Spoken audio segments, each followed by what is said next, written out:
We are here at Rigel Studios today, and I have the pleasure of interviewing Mr. Rob Garrett, Hi. who's notoriously known here in Las Vegas as the King of Diamonds. Notoriously. Notoriously. I like that. I do too. Notorious. You made that up. Yeah. So since we're on that, I want to know how you came up with King of Diamonds. Okay. I was working for Legends in Concert in Hawaii. That was my first job, and I got hired by Paul Revere on the Raiders. Are the Raiders? Yeah, I did. He hired me personally, and it was supposed to be a 3-month gig, and turned out to be a 3-year gig. In Hawaii. Mm-hmm. And I know you feel real bad for me, right? Yeah, I know. Everybody. Heart's bleeding. Everybody did. And when I got there, everybody, all my castmates and Legends had business cards, and I wanted something catchy, you know. And I sat down and thinking, you know, what could I put in my business card besides my name, obviously. And I started thinking, okay, Elvis is the king of rock, Michael's the king of pop, you know. And what's Neil? And I made Neil, the king of diamonds. Except being that I came up with it, I got to use. You got to use the king name King first. of Diamonds. So I came up with it before him, even though he really is the king of diamonds. So, you know, it was just a catchphrase I came up with, you know, for PR purposes. But it stuck, you know. Okay. And a lot of people that interview me, like, you know, it started rolling over, and King of Diamonds stuck. So it is be. It shall be done. It's done. It is done. It is done. Yeah. So with that, Jeanette. Yeah. So with that, you were in Hawaii, and then you came back in 1998 to Vegas? Back to Vegas. Okay. Yeah. So what brought you back to Vegas? I did my 3 years, and by no means did they want me to leave, or did they ask me to leave.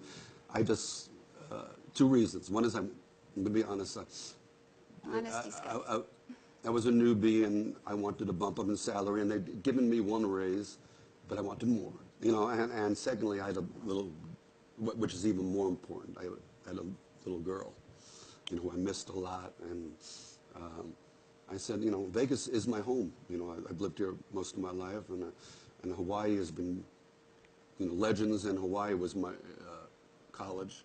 Yeah. You know, and I felt I graduated, you know, but little did I know when I first came back in '98, I thought I was going to get back here, and I've been doing Neil Diamond for 3 years, but I've been gone 3 years, so it was almost like starting from scratch again.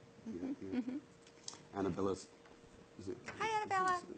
So, speaking of, you said Vegas is home, but really you came to Vegas from someplace else, as well as Neil Diamond came from there, correct? Yeah. Where's that?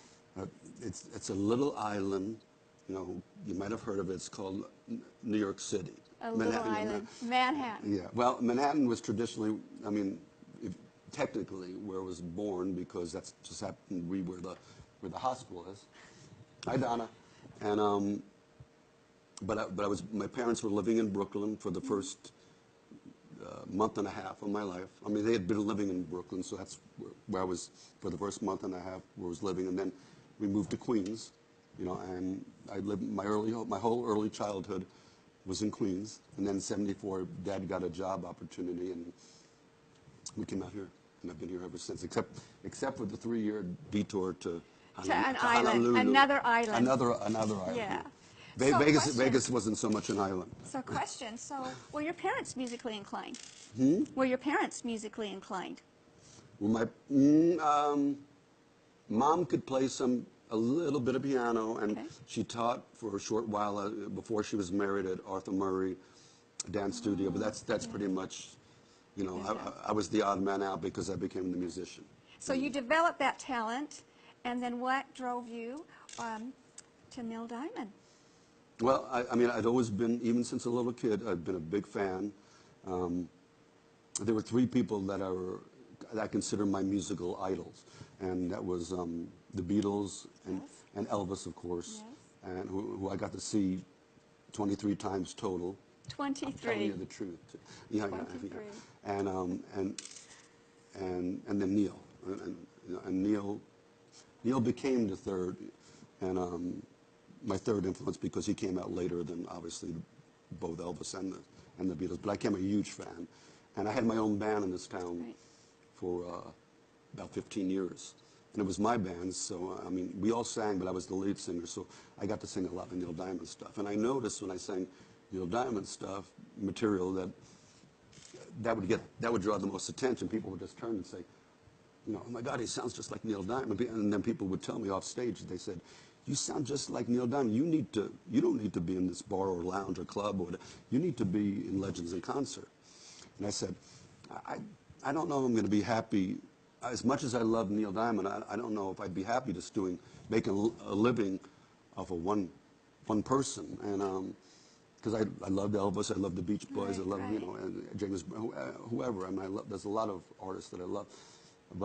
And then I found a lot of times some of the cast members from Legends would come sitting with my band. And then I discovered how much they made compared to what a typical club band made. And I said, okay, after 15 years with the band, I need to try something. You know, I need to elevate a little bit, you know, elevate my level. And I knew that was a step up.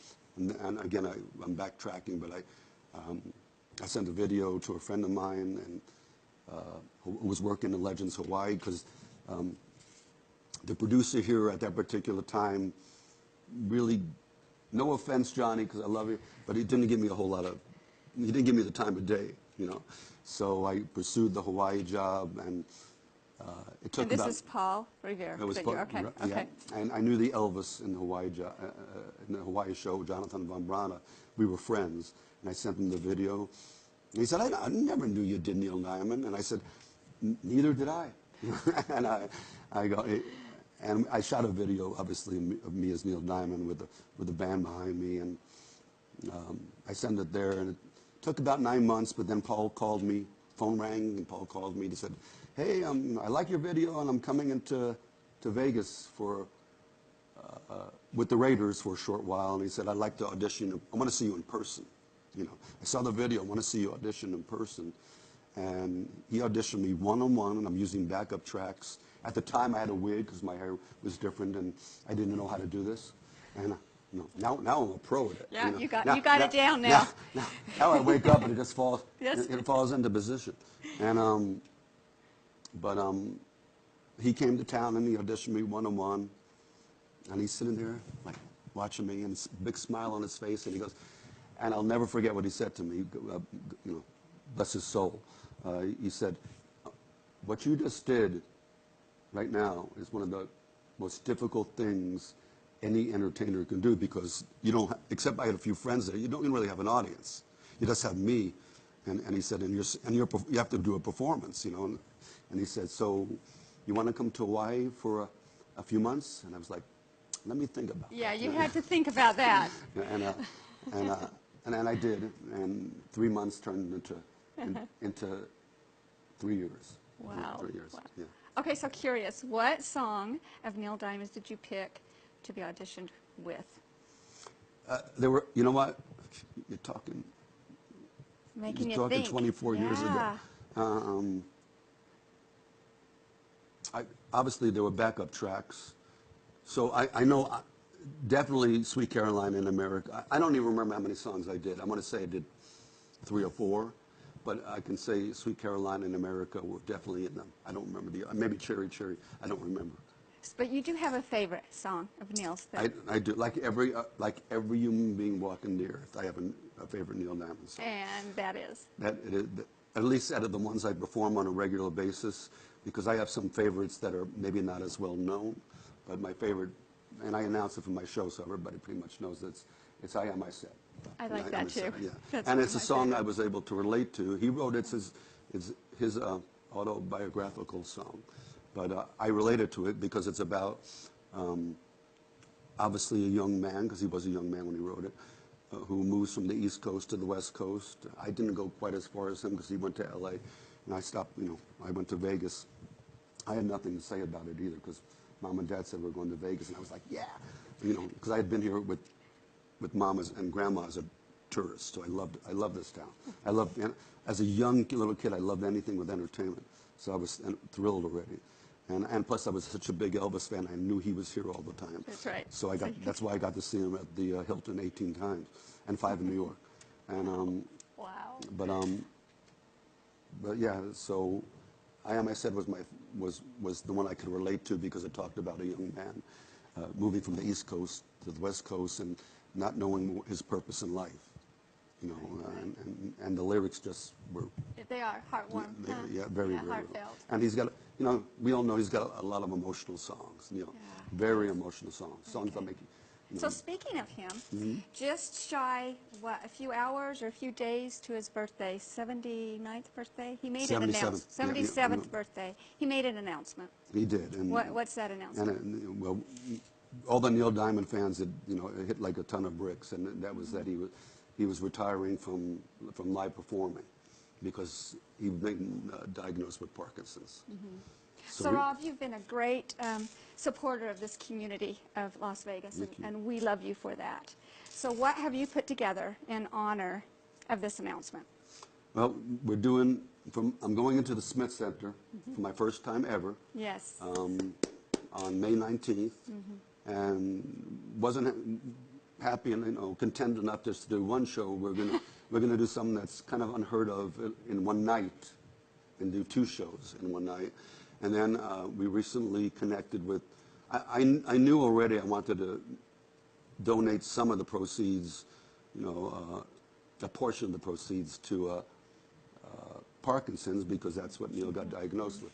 And so I wanted to look for a local chapter, and I did. And I found we contacted Friends of Parkinson's, and they were thrilled that, you know, that I wanted to climb aboard. And I said, you know, and they had at that time, which is only a few weeks ago, had an event going on, which was coincidentally right near my house, and I went and sang a couple of songs. So we are going to give.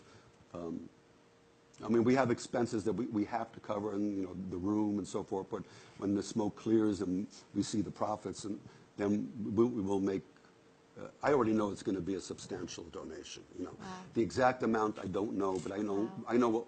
We have a starting point, and it's already. They don't even know, but it's good. Okay, it's good. Yeah. Wonderful, wonderful. Yeah. So back to those shows. You're having 2 shows in one evening on May 19th. Okay, and what time are those shows? First one's at 6 p.m. Okay. And the second one's at 8:30 p.m. And I should also announce that I've been fortunate enough to have 2 great sponsors to back me up on these 2 shows. And one is Normandy Productions, which is my good friend Josette LeBlanc and Nazar and her company. And I can always count on Finley Cadillac. Right? Wow, always count aren't on they Finley. a great support to our community as well? They are the best. They okay? are. Yeah, yeah. Okay, so going back to your LJ, shows, if people LJ. want to. Yeah, And he's in my LJ. show. LJ's my percussionist too. Oh, Yeah. great. So going back to your shows, how are they going to find tickets?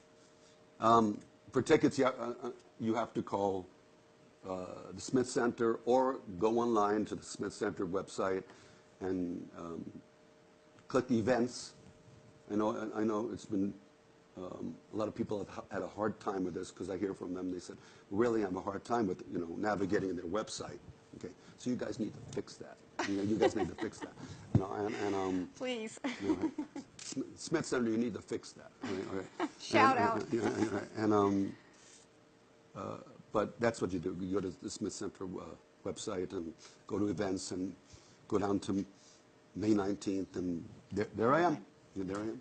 So if you happen to be out of town on May 19th, you've got kind of a lineup coming up, especially over the summer. Where are you going next after the 19th? Well, coincidentally, 6 days, and this just came up a couple of weeks ago too, 6 days after the Smith Center show. This is mostly for the people in Henderson, like you, and I'm going to the Events Center in Green Valley Ranch, and we were there about 3 years ago, and that's a 2,000-seat room. Wow. And I could say proudly that 3 years ago, that room completely filled up. Wow. I mean, not one seat open. So this is going to be a little tougher because it's a beginning. It's on the 25th, which starts off the Memorial Day weekend, yes. And we know people go travel. So we're hoping, first we're hoping you come down to the Smith Center because that's very important, and It is to me. So I'm asking my friends and fans, because it's going for, part of it's going for a good cause, to, if you're going to come down to anything, please come to the Smith Center, because that is my debut there, and you want to make an impression the first time there, and we want to raise some money for Parkinson's. Right. But 6 days after that, I'm going to Green Valley Ranch. Wow. Yeah, Green Valley Ranch. So you have something coming up for the summer. I was able to see you at Casablanca in Mesquite. I know you made that long trip. It was great. You made that hour. You made that hour and 10-minute trip. I know it. We just did American in 45 Trilogy. minutes. Yeah. Oh no. Yeah. However, there's something about that production that's really special to you.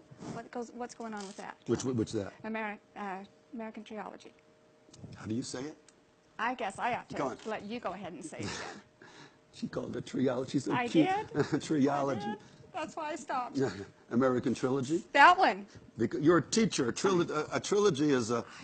She's not just a teacher. She's, by the way, this is Miss. I'm going to say it right, okay? Ms. Nevada Globe Classic. Oh, and you did that without my banner on. Yeah. Thank you. I have no Thank you. teleprompter. Miss Nevada Globe Classic, okay? Yeah. But you're also a teacher, and so. So I should know trilogy or trilogy. Trilogy is 3. You know, it's a trilogy, and the song "An American Trilogy" is a famous song. Elvis recorded in 1971, and he did it. After that, he did it in all his live shows. It was a very patriotic song, and I had started with this idea of, because Neil was always so Americana and so patriotic, and Elvis, of course, is Elvis. You know, no one represented this country more than Elvis, you know, as a performer. And then I wanted a third person. I said, well, that's an easy, you know, it's Frank Sinatra, you know, is also. So that made your that trio. That was the triology. The triology. That was the triology. You got it right. Yeah, and But even more so, who did the production for that? How did that come about? I came up with that idea, and I mean, had the 3 of them. I didn't know what we were going to do, and all I knew for a fact is I did not want it to be. I did not want it to be like Legends in Concert. Not that I'm putting them down or saying anything, but I didn't want. Legends in Concert is one act on after the other. You know, so one person goes on, and you know, whoever, Cher goes on, and then Michael Jackson goes on, and Rod Stewart goes on, and then you know, and they do their segments, and then they're done. You know, then they all come out of finale and do one song. But I wanted something with a script in it. I wanted a storyline. So, and Justin Shandor, who's usually the Elvis of my show, we were on tour in Palm Springs. And I was bringing this idea up to him. I said, I got this great idea for Elvis and Frank and Neil to be on stage together. And the theory is that the 3 guys are on stage to say thank you and give back to the country that propelled them, you know, from having of little means and giving them the greatest success in the world, which we call the American dream. Right. You know, and so I said, now I have to come up with a script, and I go, but I don't really have a name for it. I go, and Justin said, that's a great idea. He said, what do you think about calling it? And I go, I don't know. I'm thinking maybe calling it American Icons. You know, I don't know. He says, and it being that it's an Elvis song, and being Elvis, he said, why don't you call it American Trilogy? And I said, well, there's 3 of us in the show. That is perfect. And I think that was kind of like the spark I needed. I needed something to propel me or provoke me to sit down and write a script. And after he gave me the idea of the name, I sat down and wrote a whole script. And and there was a little room for ad-libbing. And so the more we did it, the more we refined it. And somebody would come up with a line. And even though Justin is my main Elvis and Gary Anthony is my main Sinatra, I've done it with other Elvises, and I've done it with other Sinatras as well. So everybody kind of contributed certain lines to the to the show. And I think after like 2 or 3 years, it was near perfection. Yeah, it was a cement. It was a wonderful. It was in cement. It was in cement, and I started with a light script, but now it's in blood. You know, Wow. and Well, so, and yeah, it's very well. and you just saw. I it, got too. to see And it. I did. at the And I learned. at the Casablanca in Mesquite. Yeah. I learned something. I learned that Neil Diamond and Elvis actually recorded in Tennessee together. Is that correct? Well, they did, yes and no. Okay. They recorded at American Sound Studios in the same studio, but not together. Okay. And we tell the story. This is a true story, and we tell it from the stage when I'm with Justin, as if. And by the way, American Trilogy will be at South Point again on July 6th, 7th, and 8th. How ironic. Yeah, Cool. Yeah. But And that's at South Point. And for tickets for that, once again, go to the website. they're up for sale already. It's July 6th, 7th, and 8th. American Trilogy is back at South Point. But the song Neil wrote, "And the Grass Won't Paint on Mine," and in '69 he went into American Sound Studios and in Memphis, and where Elvis lives, and lo and behold, Elvis needed to get in there, quickly. This is a true story, and record.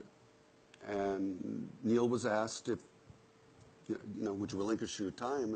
And Neil was already a superstar, but obviously he wasn't at the status Elvis was. Elvis is Elvis, and but he was more up and coming, and he was hitting the charts a lot more during that time, and he was the new guy, and he was nice enough to step aside and Elvis came in and recorded a whole bunch of stuff, including "And the Grass Won't Paint on Mine." And we tell a story from the stage that, and this is all fabricated because there's no proof of this, but I say to Elvis, well, I let you come into the studio. He said, "I want to thank you that you did that." And I go, "Well, I did it because we had a deal that you're going to record in one of my songs." And he goes, "Well, man, I recorded 2 of your songs," which he did because he recorded "Sweet Caroline" too. Oh. But there's no proof of that. That's just something we made up for the script. Ad lib it is. But Neil did relinquish. Neil was huge, okay, yeah. And maybe again at that, well, like I said, they were kind of like equal, but they were both big fans of each other, and Neil did relinquish his studio time to let Elvis record, and then Elvis did his thing, and Neil went back in and finished his studio session. Yeah. Wow. And he also at that same studio session recorded "Sweet Caroline" too. Wow. Elvis started doing it in concert, like in the 70s, in the early 70s. He was doing it a lot in concert. Wow. Yeah. So have you ever had the opportunity to meet Neil Diamond? We have never met face to face. He's fully aware of what I do, because for years I had his drummer was Elvis's drummer. Oh. So every time you see, his drummer's a famous guy, and Ron Tutt, and probably next to Neil and Elvis, he's, out of both of their bands, he's the most famous. And, he was Elvis's drummer. Every time you see Elvis in a drum studio, it's usually Ron Tutt. And Elvis passed away in '77, despite what many of you think. Okay, right? So, right. True. Is he still alive? Yeah, he's gone, right? So, in '81, Ron Tutt went into Neil Diamond's band, and he was Neil Diamond's drummer up until obviously last January when Neil made that announcement. And when Neil made that announcement, he just had come off a world tour. Okay. And he had a few months off, and then he was supposed to go to Australia and New Zealand, and he canceled Australia. Those. Yeah. And his doctor said that no more. Wow. Yeah. So Wow. And I know I got off the track, but. So now how are you connected to the drummer, who was Elvis's drummer and then Neil's drummer? You're connected to that drummer somehow. Because his daughter, when I started doing bigger shows, when I came back to Vegas and I started doing bigger shows, and I went to the Cannery, per the graciousness of Kathy Spihar, she gave me a shot here in Vegas, because when I came back from Hawaii, I thought, okay, I've been doing Neil Diamond for 3 years now. I'm going to take over Vegas. It was almost like starting over again. It was almost like starting, because everyone didn't know me here as Neil Diamond. They just knew me as a guy, front man of his band. You previously had a band. Right. Mm-hmm. So it took a while to make them accept that Rob Garrett was now Neil Diamond. And we call those tributing artists, correct? Tribute artist, yeah. Tribute artist, okay. Yep, and I watched them for years, and I said, you know, I think I can do this tribute thing. I think you can, too. I think you can. I think you've done well. Yeah. So the drummer was connected here in Vegas? The drummer's daughter, Ron Tut's daughter, Alicia, was one of my backup singers okay. you know, when I started going, migrating to showrooms, she became a... She ratted you out to Neil. Yeah, well, Dad came and watched the show. You know, I was on a cruise ship working for Legend, and that's where I met her. And him and his wife Donna, who's a doll, they came on the ship, and that's when I met Ron Tut. Okay. And then Alicia had shared with me. Dad told Neil all about you, and so we've been in contact. I just saw him a couple of years ago. So that's how I know Neil's fully aware of what I do. Yeah. But we haven't met. Never. And now I'm hoping, because of his condition, that there's still a possible chance that's going to happen. Of course. Of course. Because he still says he's going to write and record. So I'm looking forward to whatever that next album is supposed to come out. I mean, I can't fathom not being able to see him live anymore, because I always went to his concerts. I saw him 17, and I just saw him on his last U.S. concert, which was at L.A. Forum, and I wasn't going to go because he bypassed Vegas on the last tour. But I said, I took a good friend, and I went to L.A., and then we went and saw him at the L.A. Forum. Little did I know that was going to be his last U.S. concert ever. Well, I don't want to say ever, but it looks that way, So do you believe there's some sort of connection for you to carry on as Legend? I think that I want to use the words responsibility. Okay. I think there's some kind of responsibility and, to a certain extent, obligation, because he gave me a career. Inadvertently, he gave me a career, and that career put my little girl through college. And it's still going and it's flourishing, and so and you're sharing that. You actually, out of the goodness of your heart as well as others, a few weeks ago shared this talent that you have with an elementary school. Last week. Yeah. Last week. Yeah. What school did you? That was one of the most funnest things I've ever did in my life, because I got to work, and again, per Finley Cadillac and LJ Harness, who put it together. He said, I'm doing something with an elementary school here in Finley Cadillac's at the Auto Mall, Auto Show Mall in Henderson, and the school was very close by. And he said, would you something to do with the musical kids and the choir and the musicians, and to keep music alive, because music is so important, especially to young people. He said, would you consider doing this? And I said, absolutely, I would love to do it. And then he recruited Paul Shortino, too, from Quiet Riot, Raiding the Rock Vault. And do we have one more there? Or was it just LJ? It was just me, LJ, and Paul. Okay. Yeah. And we got to do we went to rehearsals, rehearsed with the kids, and the kids, had their... So did the kids know the songs? They knew Sweet Caroline. They knew Bum Bum Bum. And it wasn't hard. It wasn't hard for them to learn in America, because those are the two songs that I did. Yes. So it wasn't difficult for them to go like today. They love doing those two things, because it's relatively easy to go bum bum bum or so good, so good. so they were like rocking the house. They were rocking the house, and I was thrilled. That was like. I went to the rehearsals, and I said, okay, this is going to be interesting. And then at the show, which was last Thursday, we did it. And I don't know about them. I was having the time of my life.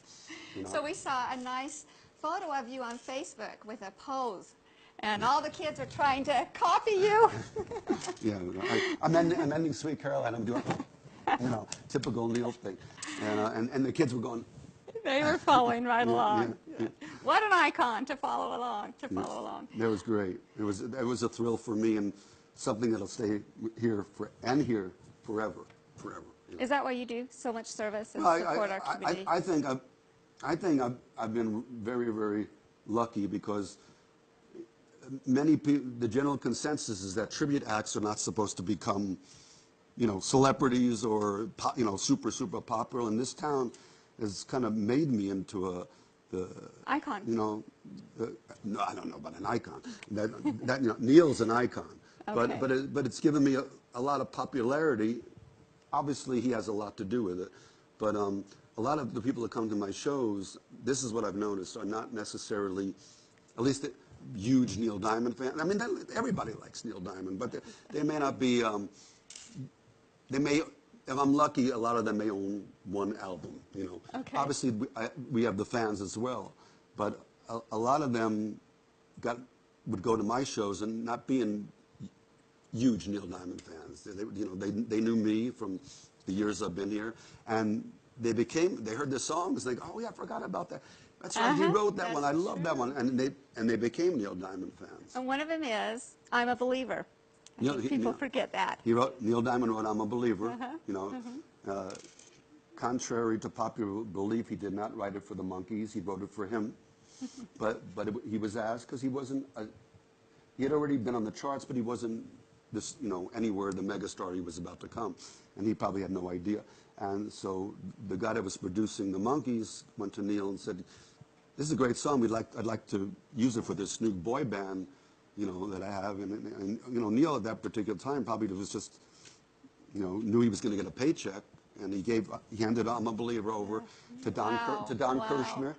Don Kirshner and the Monkees. It became the biggest hit, not just a hit for the Monkees, but the biggest hit in their whole career. Wow. And he also wrote Red, Red Wine. Yes, that one. Red Wine. Listen. So while you were evolving, I like Neil, evolving. physically, there's a story that your dad had an opinion about this. What did he? Oh, go ahead. Yeah, my dad. When I first made the decision that I was going to try this and be Neil Diamond, like I said at the time, I had a different hairstyle, and I did not know it was going to become a career.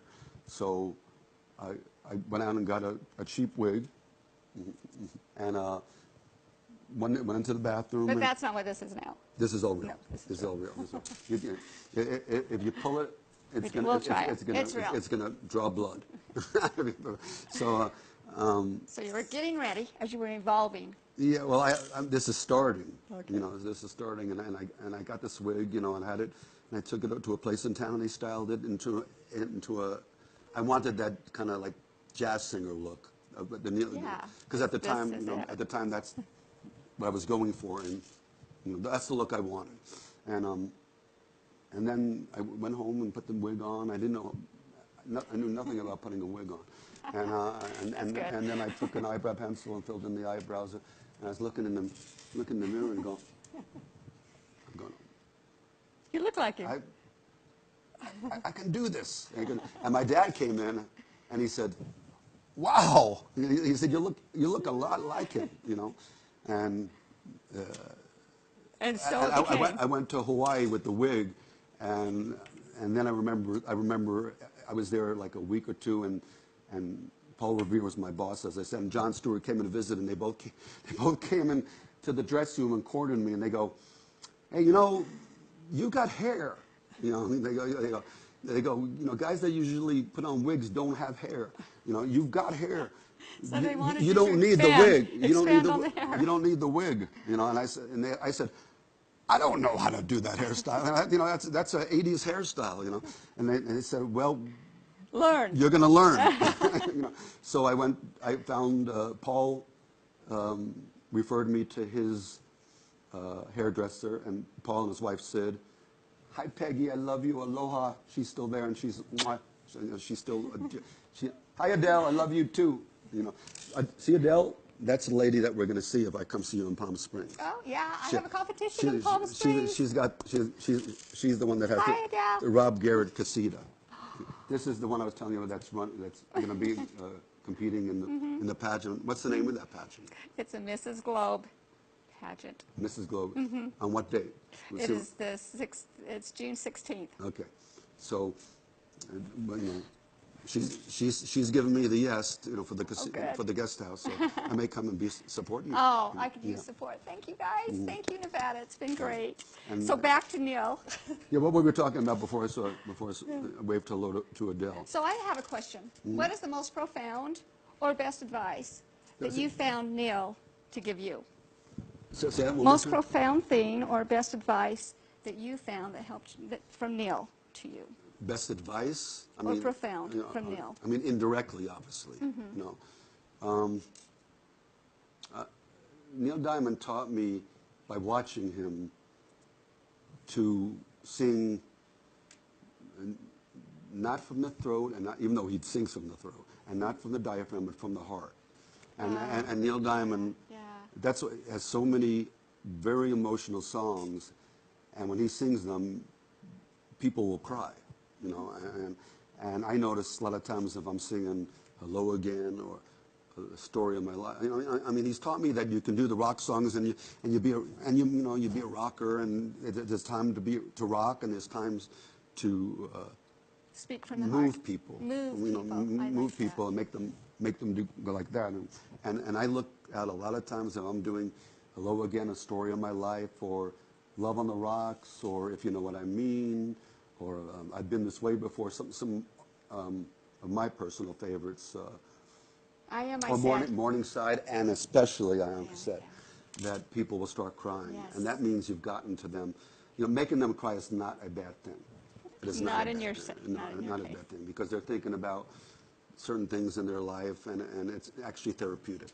And I see so many people crying under those songs, So Not only do you sing from your heart, but you, like I've said, you give to this community from your heart, and we are so grateful. I think that's what you're known for. People fall onto you.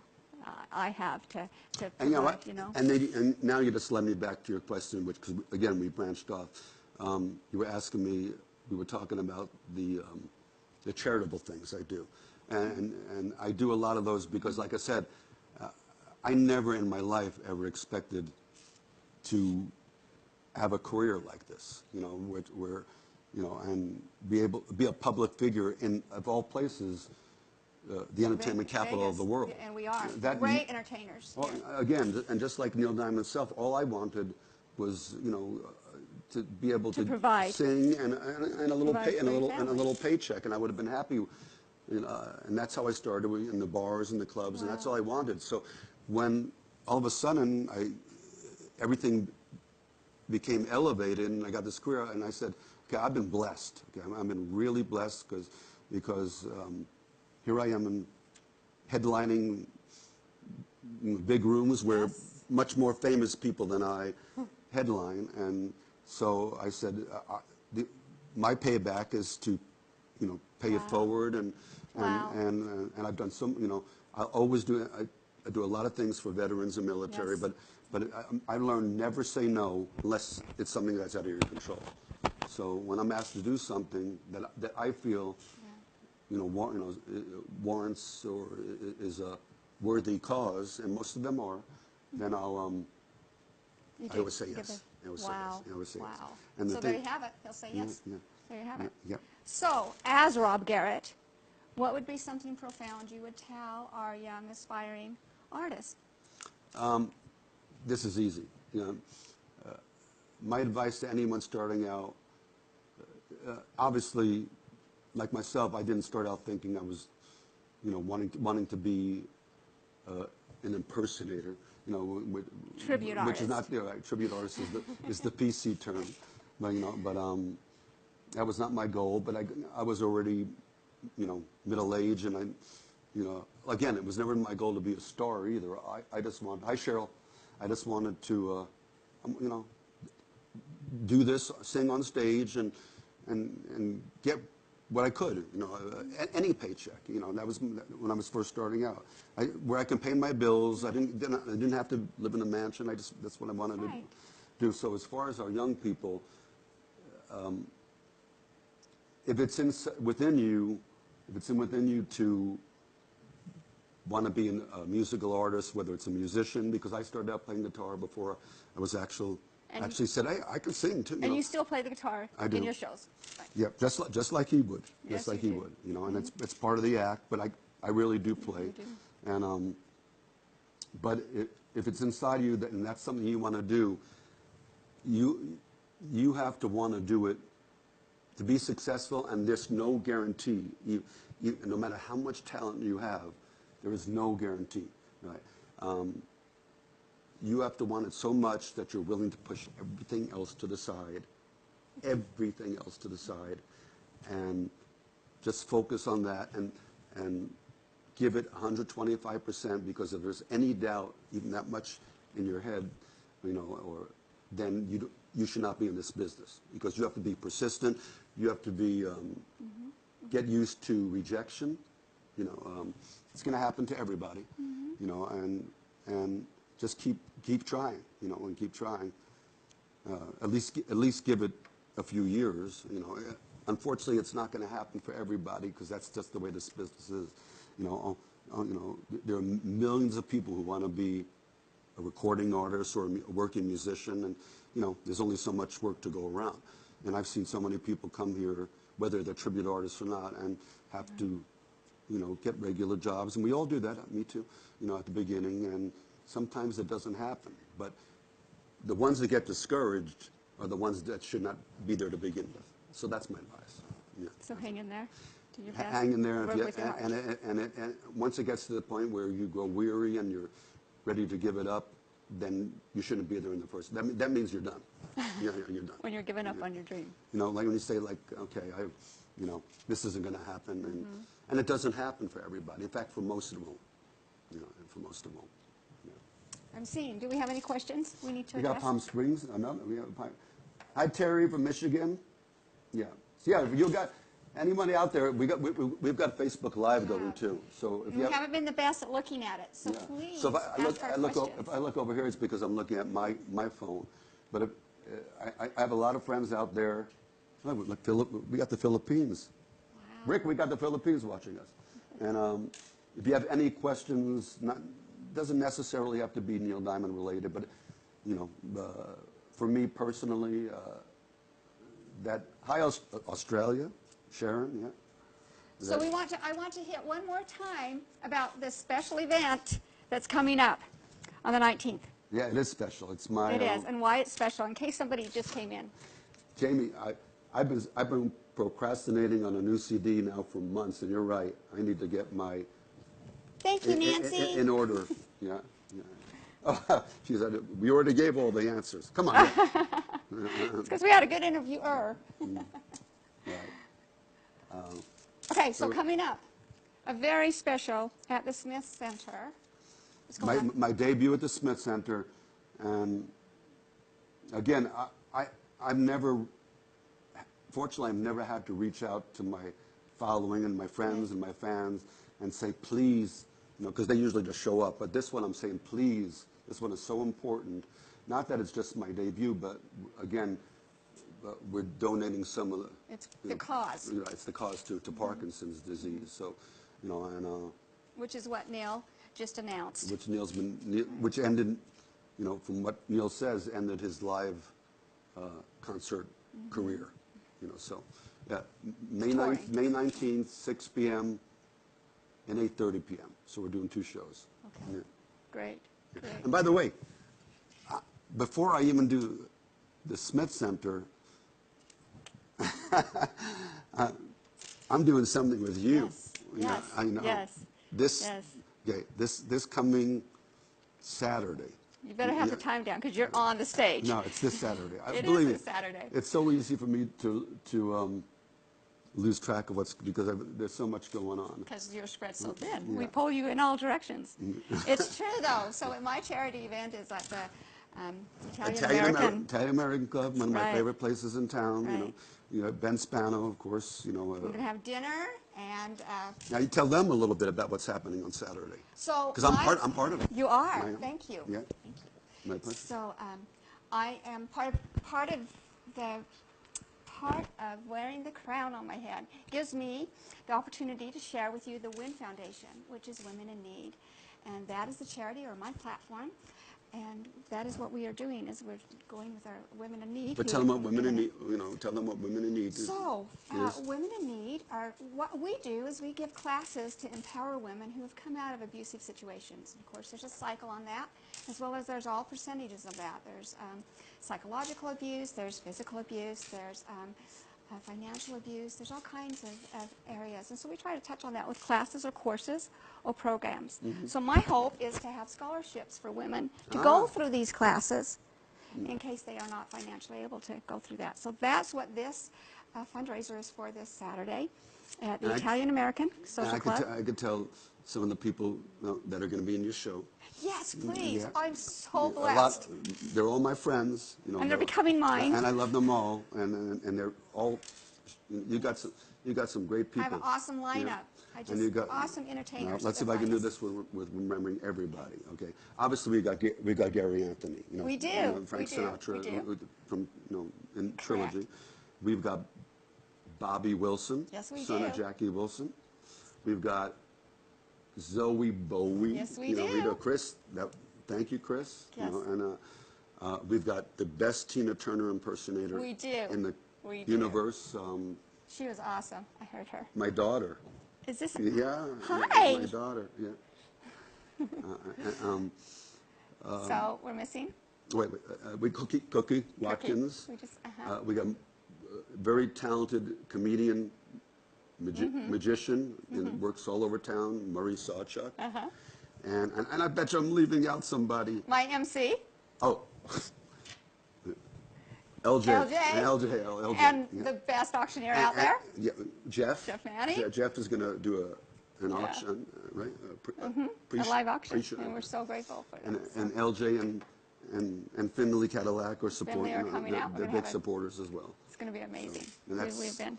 This Saturday, and it includes a dinner. It includes the dinner. Yeah. And then we could And listen to you. I even know your ticket price is better than I know mine. Yours is $55. You get the dinner and the show, and Yes, we do. you're there, and you're going to be there. doing your I might have something on my head. Yeah. It might be a crown, Maybe.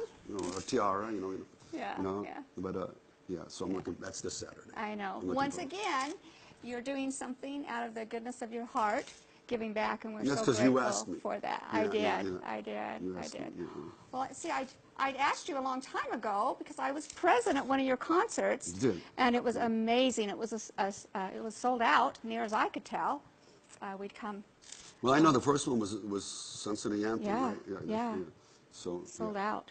It did. Amazing. It did every year. Amazing. Yeah.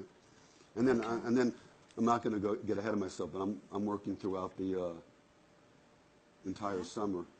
You've got a lineup for the summer. Yeah. I know. But the one that I think is going to be amazing is the one at the Smith Center. Again, that's May 19th.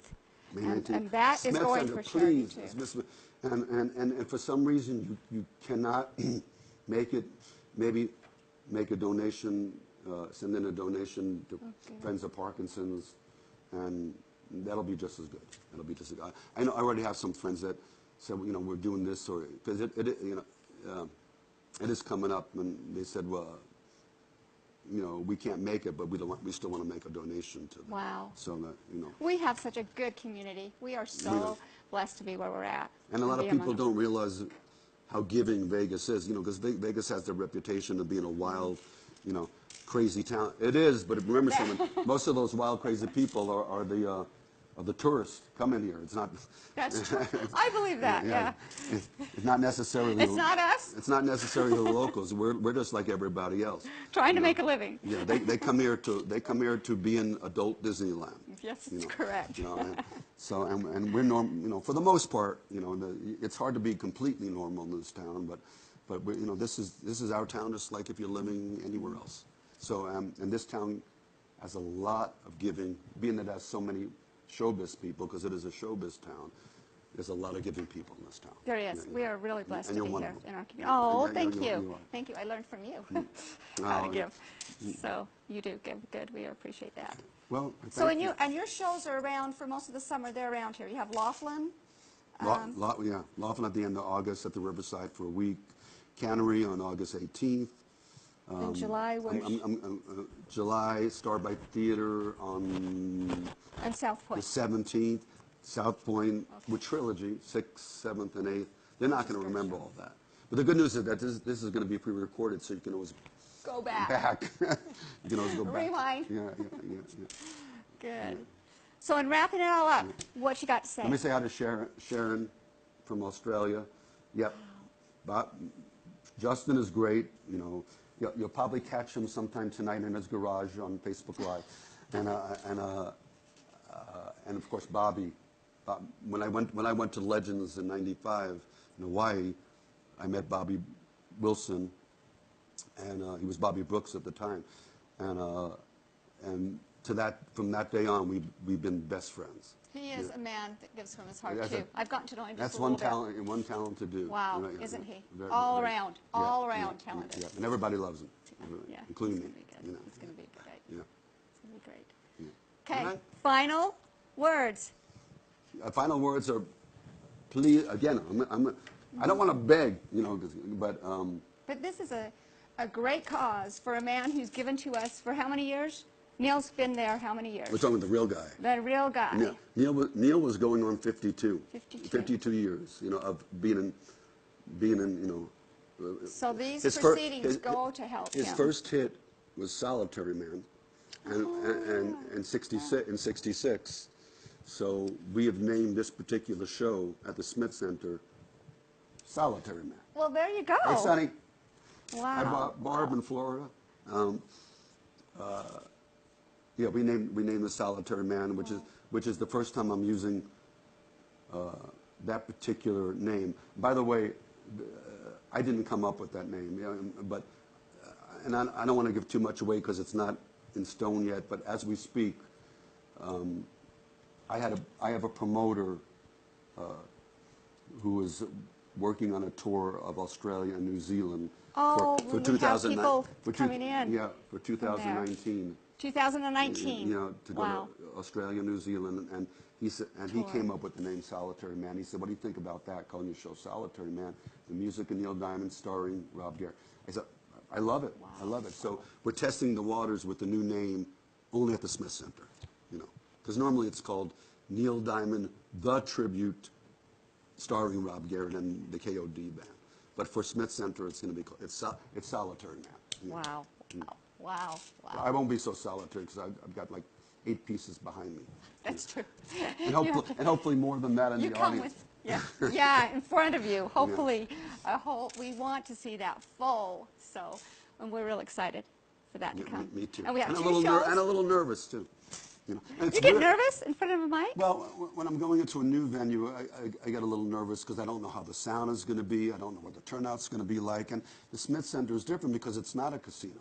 That's true. And, you know, it's not like, you know, casinos, people go, you know, tourists go and locals go. But now we're playing a place that is off the strip, and it's a beautiful venue. It is. And it's also not a big venue, and it's about half.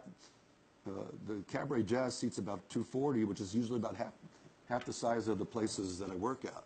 So that's why we're doing 2 shows, and it will be, for that place, it'll be an accomplishment to be able to fill up both shows, let alone one. You know, one would be good, but to fill up both would be Amazing, you know, just yeah, great. Yeah.